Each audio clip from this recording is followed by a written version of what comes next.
Hi again, welcome again to another Candace's Corner. I am excited to interview our guest today. My name is Candace Cunningham. I am a person with lived experience that lives in Kansas City, Missouri. I have cerebral palsy and developmental disabilities. I work at the Institute for Human Development under the reset at the USAID. Well, we are a technical assistance center. Well, I get to host Candace's Corner.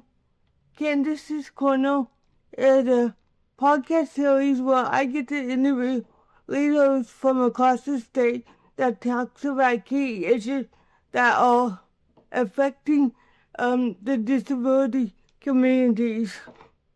This season, we are talking to people who transform the Missouri Developmental Disability System to move from the institution to institution care to individualized support. I am excited today to be interviewing Laura Cleves. Well, she is the executive director of Boone County Family Resources. Well, she started working there in 2001 as a support coordinator, and throughout years, she's had different jobs helping people with disabilities. Hello, how are you doing today? Hi, Candace. I'm doing really well. How are you?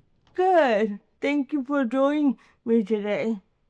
Today, Laura and I will be talking about her role at Boone County Family Resources, what Boone County is, Boone County Family Resources is, what is that, S340, and how case management changed over the years.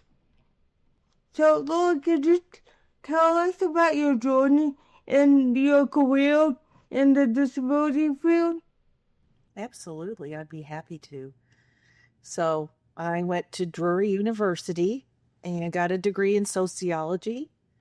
I graduated in May of 1991, and in June, I got my first job.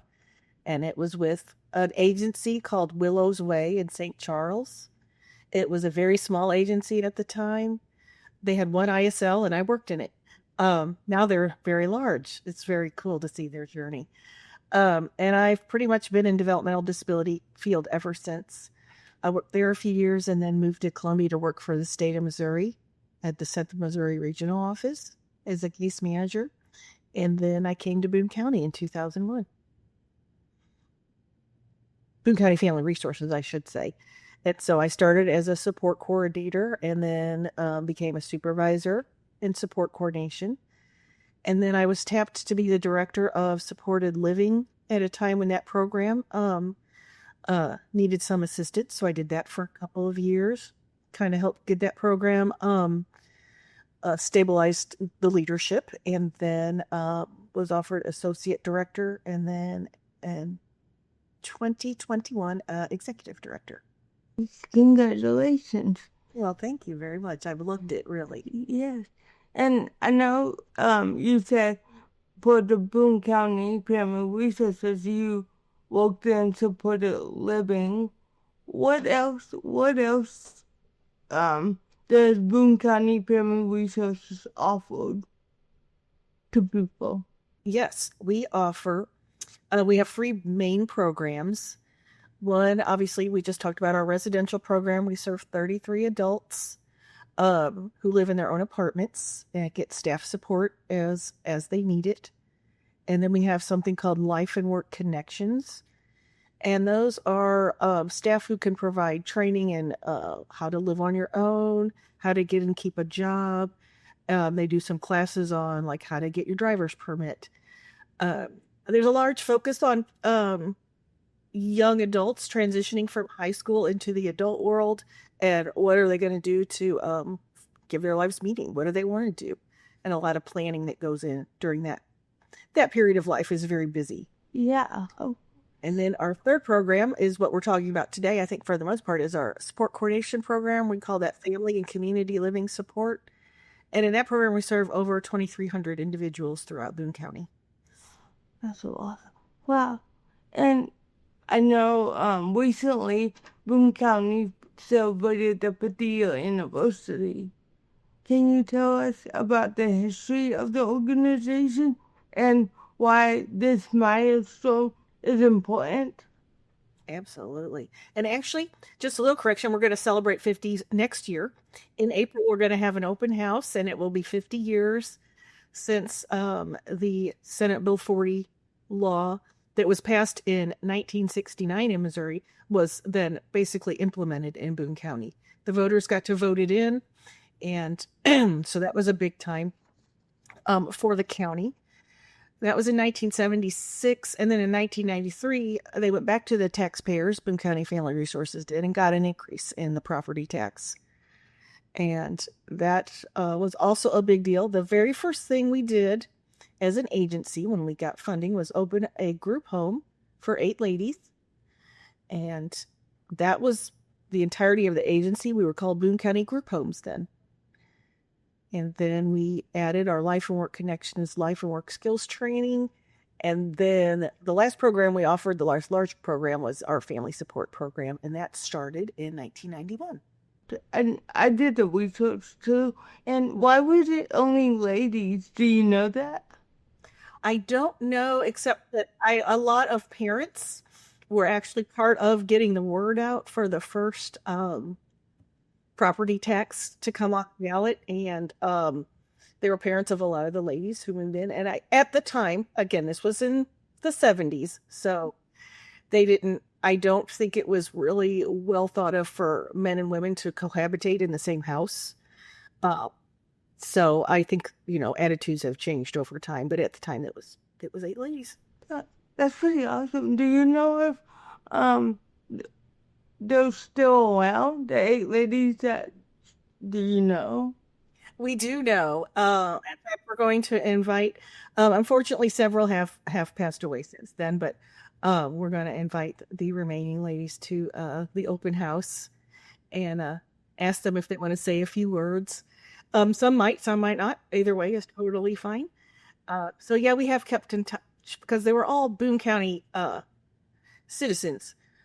So they haven't gone too far, which is nice. That's pretty cool. I would love, to see that.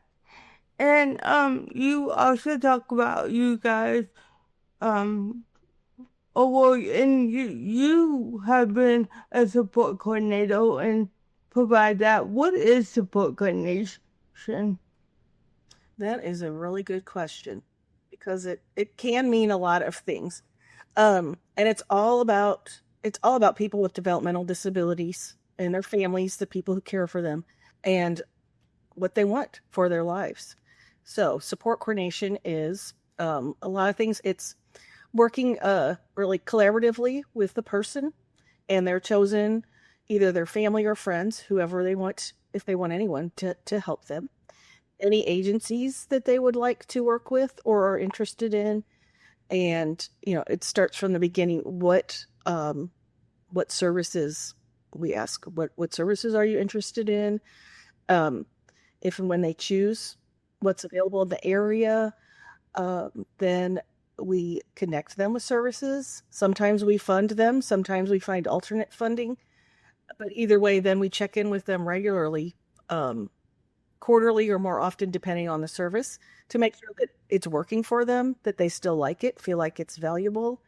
And if it's not, we, we'll meet with them and the provider, try and find out what's going on and can we make it better. Or if they want to change, we try and help that happen too.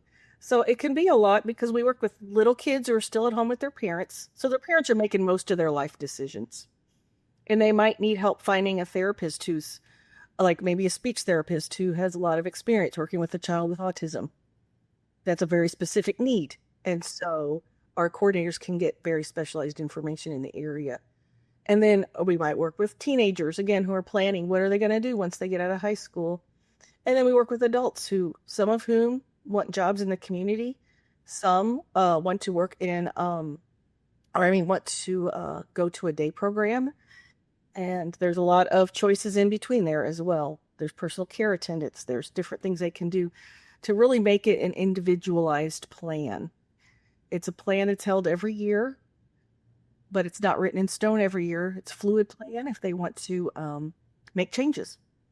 I mean, who amongst us makes a plan for the year and then never changes anything about it for a whole year? Probably not many of us. Yeah, I wish. No, actually, I just had my meeting with my support coordinator Friday. When I was preparing for this interview, I was talking to my support coordinator. I was like, oh, okay, it makes sense. It's focused around the person and the supports. And every 6 months, right? Is it every 6 months that you get a ticket? Or depending on the person?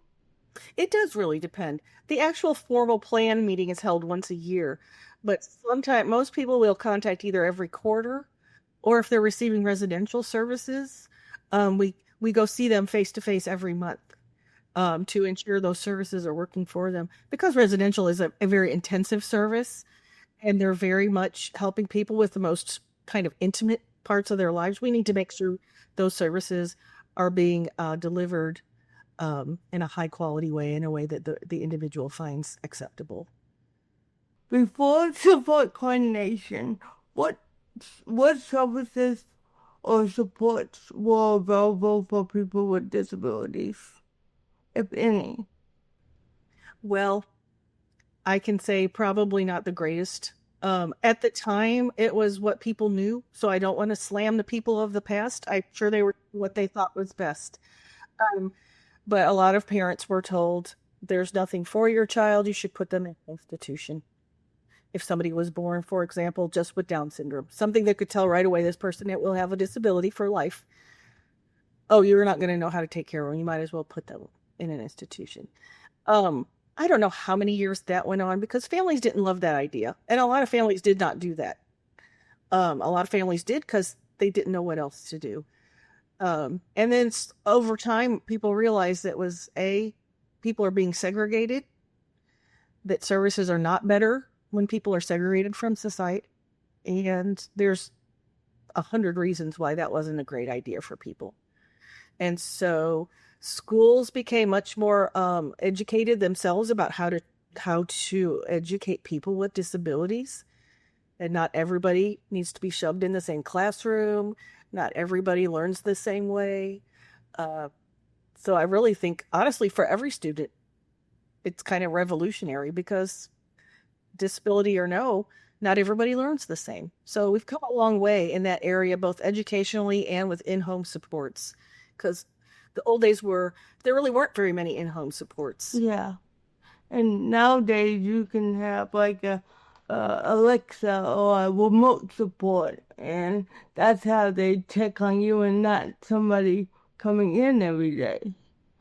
Correct. Some people don't necessarily want a staff person every day, but they would like somebody to check on them. And yeah, technology has been a huge benefit to have a less intrusive but still substantial quality of service. Yeah. And honestly, maybe 10 years from now, it's going to change how we do it from today, you know. You probably will look back and go, oh, that was so old fashioned. How has case management changed over the years? I'll tell you, even just since I've been in the field, so it's been about 30 years, which is a long time. A plan meeting used to involve the individual, and again, their chosen family would attend the meeting, but they would read that person, every diagnosis that person had, whether it was related to their developmental disability or not. And there were diagnoses using terminology we don't use anymore, but I can tell you the people I worked with found it very offensive. And it was just a standard practice. I don't know why. We don't do that anymore. Who else wants every diagnosis you've ever had read out in front of everybody when it has really nothing to do with what we're doing at the clinic? So they become a lot more human-centric, I would say. The very first question is, to the person getting the service, what is it that you want? What kind of direction do you want your life to go? And I think that has been stressed more and more, and very much importantly so, because we can all guess at what somebody might want or what we might want. How many times would we be wrong? Either they, or if they're unable to speak, the people who know them the best, we need to listen to them, because that's truly where the ideas are coming from. And then we try to find what's available. When I say in the area, locally, not every family has ability to travel, 1 and 2 hours for service that they're going to get every week. So we really try to focus on the Boone County area. And I think being county based helps us really specialize in our knowledge as to what is available. Fortunately, Boone County has a lot of resources, and Columbia has a lot of medical centers and autism services, lots of things to offer in Columbia. So we're pretty fortunate. Not everybody lives in Columbia, so some people do have to drive from Centralia or Ashland, nearby towns, but at least it's not hours and hours away. So you brought up another point. So you talked about like most people that you guys serve live in Boone County, but you talked about Centralia and Ashland. Was there other counties, I guess, counties or cities that you guys serve? Yeah, those are both in Boone County, and as is Sturgeon, Hallsville, and there's some other towns in Boone County. So we'll serve anybody in Boone County. And then on occasion, um, somebody will want to service outside the county. Maybe they live actually in the southern part of Boone County and would rather go to Jeff City for a service. Um, that's a fine. We don't have any necessarily rules about you can't do that or this or that. For the items that Boone County funds, we look for providers who are willing and able to meet the needs of the people of what they want. So we can be pretty open as long as it's a developmental disability service. And then for people in a Medicaid waiver, the state Department of Mental Health, they have those contracts. And so if they're in a waiver, they can go where they want for the service. So it does not necessarily have to be in Boone County. Okay. And you brought up two other points that I would like to ask you. Does the individual have to receive Medicaid to get services from you guys? They do not. We just started a new program. It's called Community Resource. And so if somebody does not have Medicaid, then the services they get, even including support coordination, are all county board funded. So we have to stretch those dollars farther than what we would with somebody who has Medicaid, who we can bill on. So what they get is a type of coordination. It's not support coordination. It's called resource coordination. So it's a little bit less frequent contact. But it seems to have worked out really well, because most people in this program are already either have some resources, because they don't have Medicaid. That means they hopefully have some other financial resources or might be employed. And so their needs seem to thus far have not been quite as intense.